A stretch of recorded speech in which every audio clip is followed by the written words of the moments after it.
Assalamualaikum warahmatullahi wabarakatuh.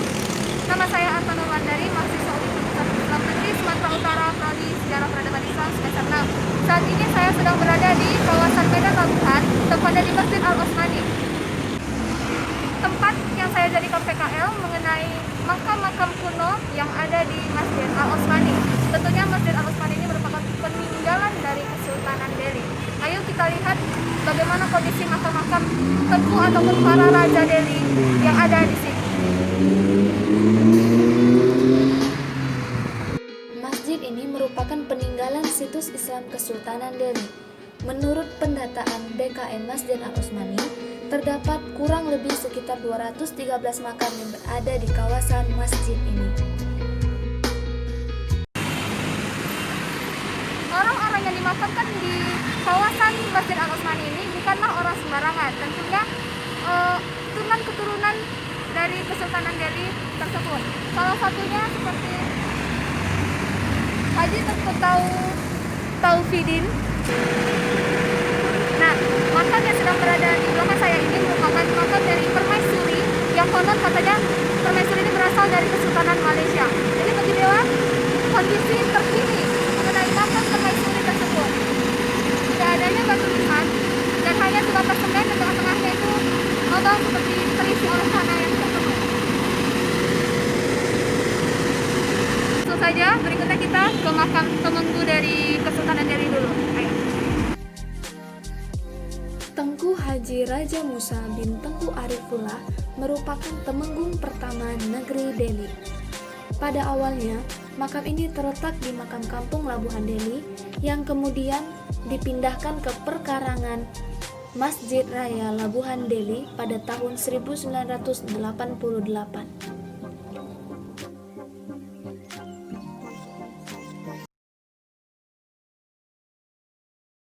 Adapun yang bermakam di Masjid Raya Al-Osmani ini itu terbagi dua golongan.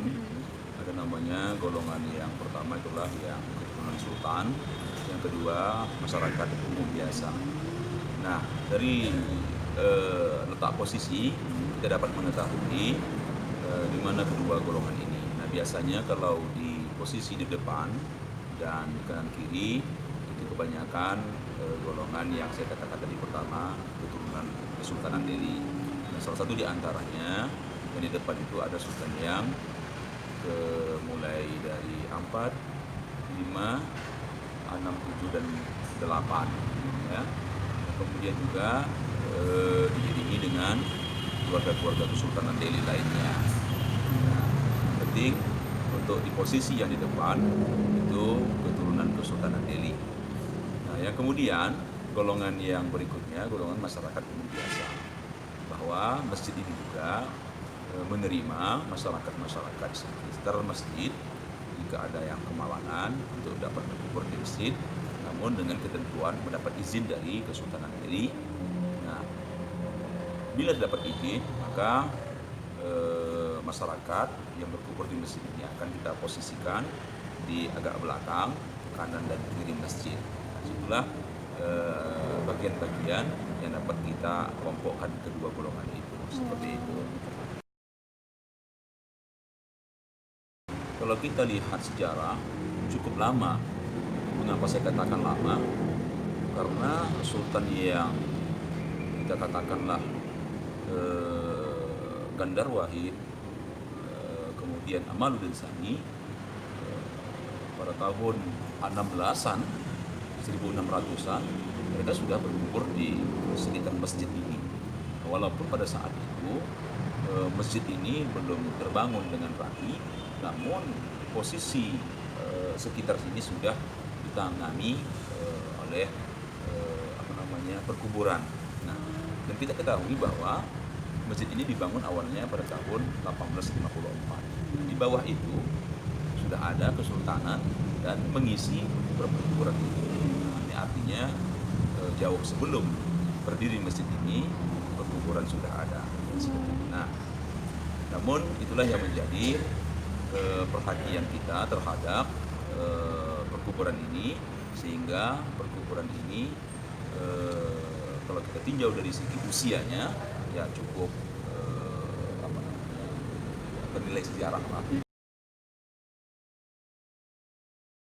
Itu dari Malaysia, karena sejarah Melayu Delhi dengan Malaysia tidak jauh berbeda, memiliki satu silsilah.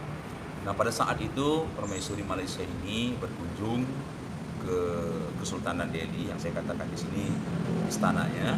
Namun karena beliau jatuh sakit dan tidak bisa dibawa kembali pulang, mengingat pada saat itu harus menggunakan kendaraan laut yang tentunya memakan waktu yang cukup lama, sehingga dikhawatirkan tidak sampai dan ajal pun meninggal di daerah Tanah Delhi dan menimbulkan di pergerakan masjid. Dua kali dalam seminggu. Namun karena curah hujan, kemudian pertumbuhan rumput yang semakin lama semakin kencang, jadi kewalahan bagi tukang kita untuk membersihkannya. Nah, mereka juga punya planning untuk membersihkan ini lebih cantik jika di masa-masa panas, musim curah hujan yang sedikit. Nah, itu insya Allah mudah dibasmi, apalagi disiram dengan menggunakan racun rumput ya, racun itu ya.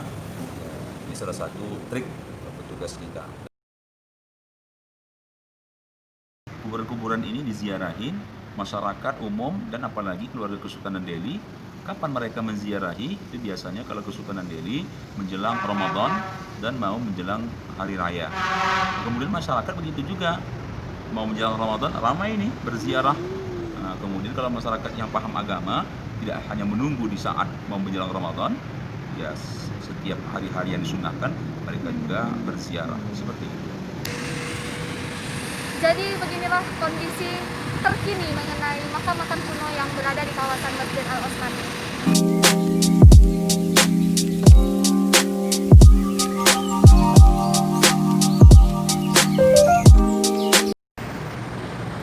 Mungkin segitu dulu video PKL saya di makam Raja Kesultanan Delhi di Masjid Al-Osmani, Medan Labuhan. Tetap jaga kesehatan dimanapun kalian berada dan ikuti anjuran dari pemerintah mengenai COVID-19, dan selalu cuci tangan, menggunakan masker, dan selalu bawa hand sanitizer dimanapun kalian berada.